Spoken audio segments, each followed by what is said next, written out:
Number एक pump लुटणारे बिटणारे तर पिसावले त्यांनी पेट्रोलिंगला.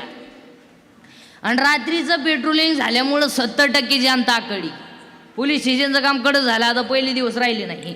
बरं त्या बिचाऱ्या पोलिसांनी तरी काय काय करावं, पोरगी पळून गेली, बरं आपली गेली ना, चालला ती जाऊ पोलीस स्टेशनला. हे त्या पोलिसांनी त्याला आत घेतलं पाहिजे. इकडे पोरगी गेली का तुझी, आतल्या खोलीत चाल.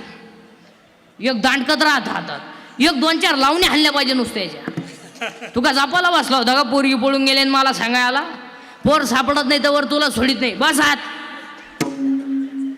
काय आहे बाप. आता सध्या पेपरला एक बातमी असते बघा, पेपरला एक बातमी असते, अल्पवयीन मुलीला फुस लावली, अल्पवयीन मुलीला फुस लावली, अल्पवयीन मुलीला फुस लावली.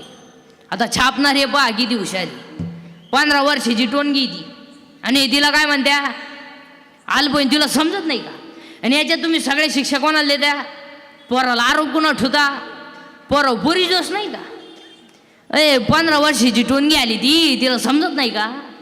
हां का हे पोरगा आपल्याला फसवत आहे, त्याने दिलेला मोबाईल तुला गोड लागला, त्याने दिलेलं रिचार्ज मारलेलं गोड लागलं, त्याच्या गाडीवर तोंड बांधून बोंबलं थिंडनी परत भुकाची, तुला लाज नाही वाटत.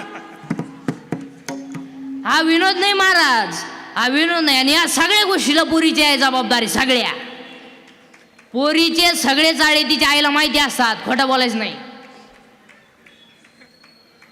कोणती बाई कीर्तनात बसली, तुही पोरगी प्रेमात पडली, तुला माहित नाही. माहित नाही, बोटवर कर बरं, सत्कार करतो तो. बरं जाऊ दे, आजचं पाकिट येतो कर बोटवर.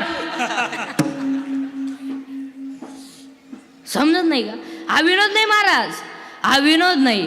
आपल्या मुलीच्या केसाची स्टाईल बघा, आपल्या मुलीचा मोबाईल चेक करा, त्यात 1000 रुपये बॅलन्स आलाय, आपल्या मुलीचा एसटीचा पास